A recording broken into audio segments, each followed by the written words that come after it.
Hello and welcome to Malik tech. इस video में बात करेंगे HDFC का जीरो ओपनिंग बैलेंस अकाउंट कैसे आपको खोलना है डिजिटल तरीके से। लॉकडाउन में HDFC आपको ये फैसिलिटीज प्रोवाइड कर रही है। ऐसे ऑनलाइन आपका अकाउंट नहीं खुलता था, सिर्फ ऑनलाइन एप्लीकेशन सबमिट होता था, उसके बाद आपको बैंक जाना पड़ता, तभी आपको अकाउंट नंबर वगैरह वेरिफिकेशन होता था। अब अभी फिलहाल लॉकडाउन के ड्यूरिंग आपको ये फैसिलिटीज मिल रही है कि आप घर बैठे अपना HDFC का अकाउंट खोल सकते हैं। तो इस वीडियो में इसी से रिलेटेड बात करेंगे कैसे आपको अकाउंट खोलना है। तो अकाउंट खोलने का दो प्रोसेस, एक वेबसाइट्स के थ्रू और एक एप्लीकेशन भी बनाया गया उसके थ्रू भी खोल सकते हैं। तो एप्लीकेशन सही तरीके से वर्क नहीं करता है तो मैं एप्लीकेशन के थ्रू नहीं बताऊंगा, वेबसाइट्स के थ्रू बताऊंगा। उसका लिंक मैंने डिस्क्रिप्शन में दे दिया है, डायरेक्टली वहां से विजिट करेंगे। चलिए देखते हैं कैसे करना है।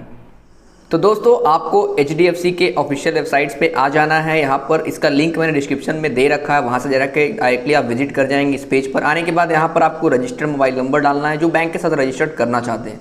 मोबाइल नंबर डालकर आपको यहाँ पर कैप्चा कोड दिख रहा है वो भरेंगे। उसके बाद यहाँ पर टिक पर टर्म एंड कंडीशन एक्सेप्ट कर फॉलो करेंगे। उसके बाद प्रोसीड करना है। प्रोसीड करने के बाद आपके रजिस्टर मोबाइल नंबर पर एक OTP आएगा। तो चलिए प्रोसेस करते हैं।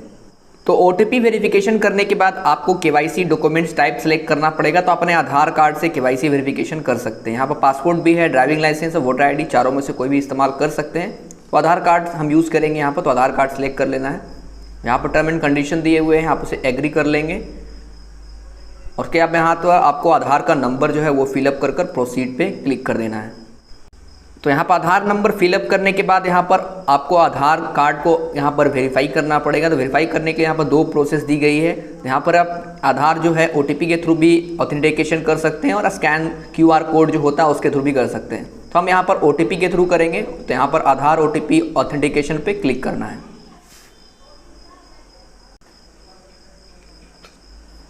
तो आधार KYC वेरिफिकेशन होने के बाद यहाँ पर आपको अकाउंट टाइप सेलेक्ट कर लेना। आप सेविंग अकाउंट खोलना चाहते हैं, करंट खोलना चाहते हैं या कॉर्पोरेट सैलरी अकाउंट खोलना चाहते हैं। आप सेविंग अकाउंट खोलना है तो सेविंग अकाउंट पे क्लिक करेंगे। तो यहाँ पर आप अकाउंट का वेरिएंट सेलेक्ट कर लेंगे, कौन तरीके का अकाउंट आप खोलना चाहते हैं। तो रेगुलर सेविंग अकाउंट या senior citizen account, women saving account, DG safe youth भी खोल सकते हैं।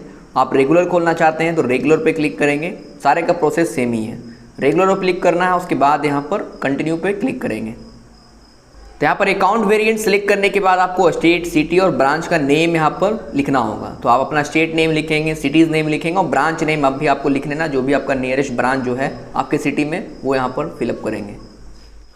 तो ब्रांच सेलेक्ट करने के बाद यहाँ पर आपको आ जाएगा कि आपका एवरेज मंथली बैलेंस कितना है इस अकाउंट में मेंटेन करना है। तो मेरा एरिया जो आता है सेमी अर्बन एरियाज़ में आता है, तो यहाँ पर 5000 मुझे मेंटेन करना है। अगर आपका अर्बन या मेट्रो सिटीज़ के अंदर आएगा तो आपको 10,000 rupees average monthly balance maintain करना होगा।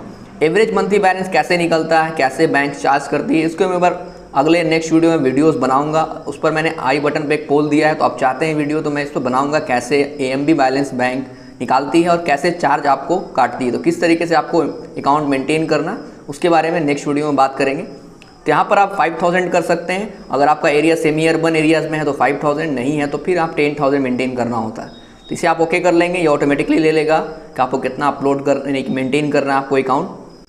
तो यहाँ पर पर्सनल डिटेल आपको फिलअप करना पड़ेगा। इसके बाद तो पर्सनल डिटेल में पहले आप फोटोग्राफ अपलोड करेंगे। फोटोग्राफ आपके मोबाइल में होगा, आप उसे खींचकर सही तरीके से अपलोड कर लेंगे। उसके बाद प्रीफिक्स सेलेक्ट करना है आपको अपना नेम का, तो वो सिलेक्ट कर लेंगे। उसका नेम आपको भरना है, ईमेल ID भरनी है, आपको डेट ऑफ बर्थ भरनी है। उसके बाद मैरिटल स्टेटस देना है, आप मैरिड हैं, अनमैरिड हैं, अदर्स हैं, जो भी है तो अपने अकॉर्डिंग देख लेंगे। फादर्स नेम, मदर्स नेम लिखेंगे, नेशनलिटी सिलेक्ट करेंगे। अप्लाई फॉर ईमेल्स स्टेटमेंट भी आप चाहते हैं तो उसे भी ऑन कर लेंगे कि ईमेल फ्री में आता है, पैसा नहीं लगता है।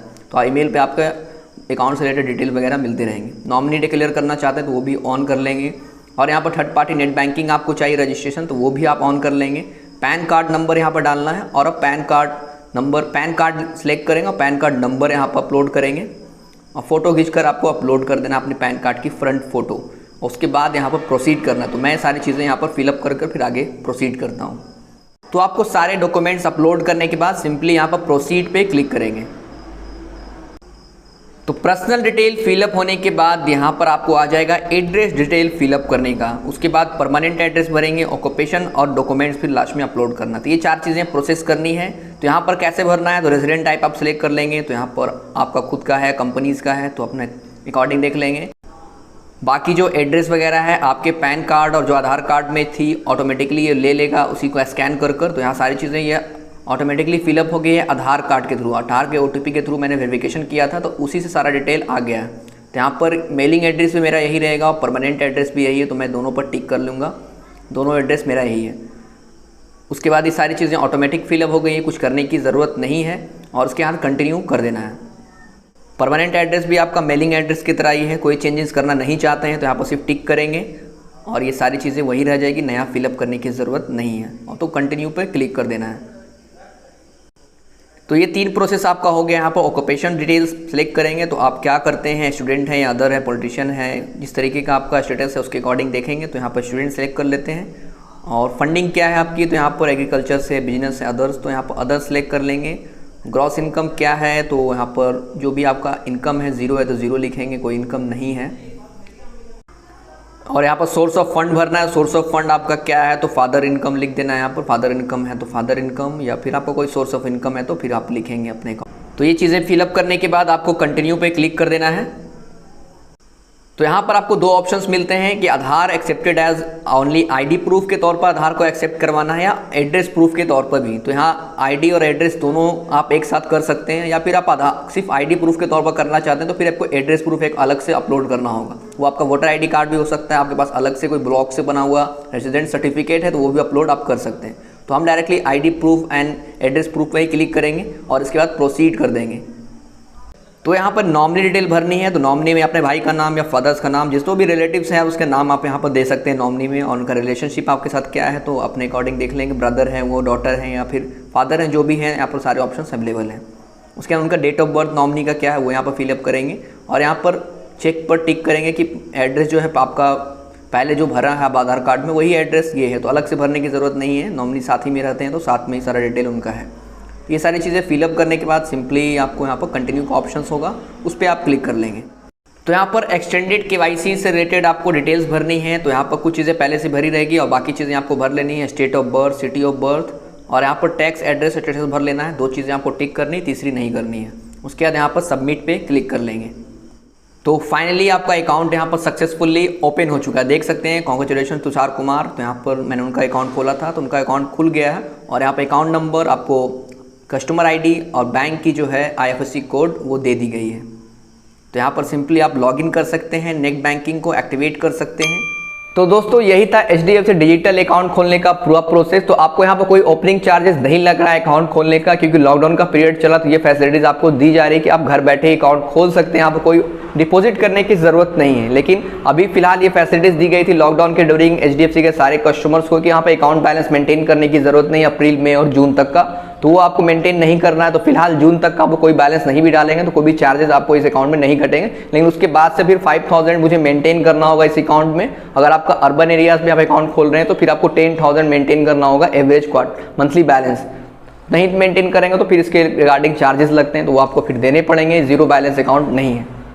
और इस अकाउंट में कुछ लिमिटेशन है, क्योंकि डिजिटल तरीके से अकाउंट खुल रहा है तो यहाँ पर फुल केवाईसी कराने के लिए आपको बैंक ही विजिट करना पड़ेगा। तो लॉकडाउन के बाद आप बैंक विजिट कर यहाँ पर फुल केवाईसी आपको करना होगा। जो डॉक्यूमेंट्स यहाँ पर अपलोड किए वही डॉक्यूमेंट्स आपको देना होगा, तो आपका अकाउंट फुल केवाईसी हो जाएगा, जिसके अनलिमिटेड ट्रांजेक्शन वगैरह फिर कर पाएंगे। यहाँ पर ट्रांजेक्शन की कुछ लिमिटेशन है 1 लाख से 2 लाख तक, तो वो सारे लिमिटेशन को आपको फॉलो करना होगा। फिलहाल 12 महीने के अंदर अगर फुल केवाईसी आप नहीं करते हैं तो आपका अकाउंट फिर क्लोज कर दिया जाएगा।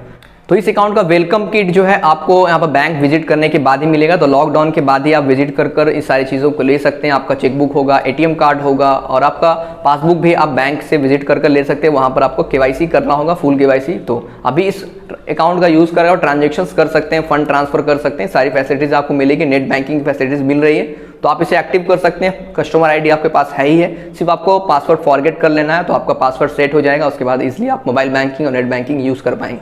आई होप कि वीडियो आपको अच्छा लगा। वीडियो अच्छा लगा तो चैनल को सब्सक्राइब जरूर कर लें, वीडियो को लाइक भी। मेरे चैनल पर ऐसे ही बैंकिंग से वीडियोज़ मिलते रहते हैं। मिलते हैं नेक्स्ट वीडियो में कुछ इंटरेस्टिंग टॉपिक के साथ। चैनल को सब्सक्राइब जरूर कर लें।